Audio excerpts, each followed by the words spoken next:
Hi guys, just a quick video on how to grow fig trees in pots. Basically just the basics. What I'm going to do is I'm going to face the camera the other way. So as you can see, I got a couple fig trees here on the deck. They're growing in pots.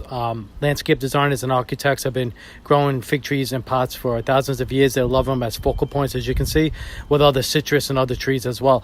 So the only thing you really need to know about fig trees in pots is that here in the Northeast, it's much easier than growing them in the ground. When you grow them in the ground, you have to wrap them and protect them.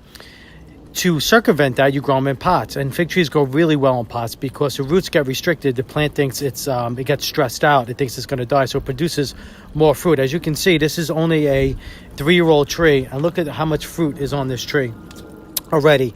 So here's the pot. It's not a very big pot. It's only 12 inches, and the bigger the pot, the bigger the root ball, the bigger the canopy. So if you want it to keep small, you just keep it in a smaller pot. If you want it to get bigger, obviously you could put them in a bigger pot. I've seen them in 16-inch pots. I've seen them get like 10 feet tall. So they grow really well. This is only a 3-year-old. And you can see how much growth this thing has put on. So they're very vigorous growers. The only thing you really need to know, guys, is 3 basic things.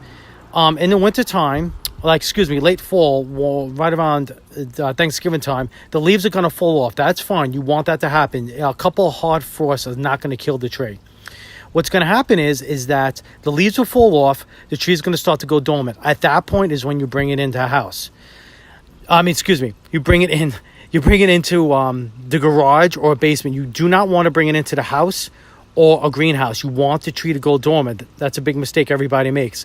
So you bring it in to the garage or a shed or a basement. It will go dormant. You water it about once a month.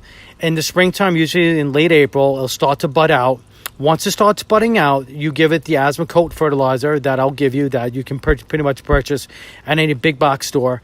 You fertilize it, you water it, and you give it some love, and that's it. It'll start growing. And it's basically that simple. They're really easy to grow. The other thing you need to know is in the summertime, they do dry out. You need to water them almost every day in the summertime, especially in this hot weather. They dry out really, really super duper quick because of the leaves whip the moisture right out.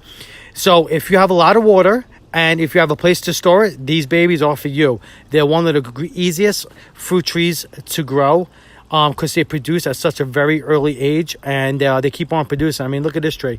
This tree has got loaded with figs. All right, guys, if you have any questions, feel free to call. Thank you. Bye-bye.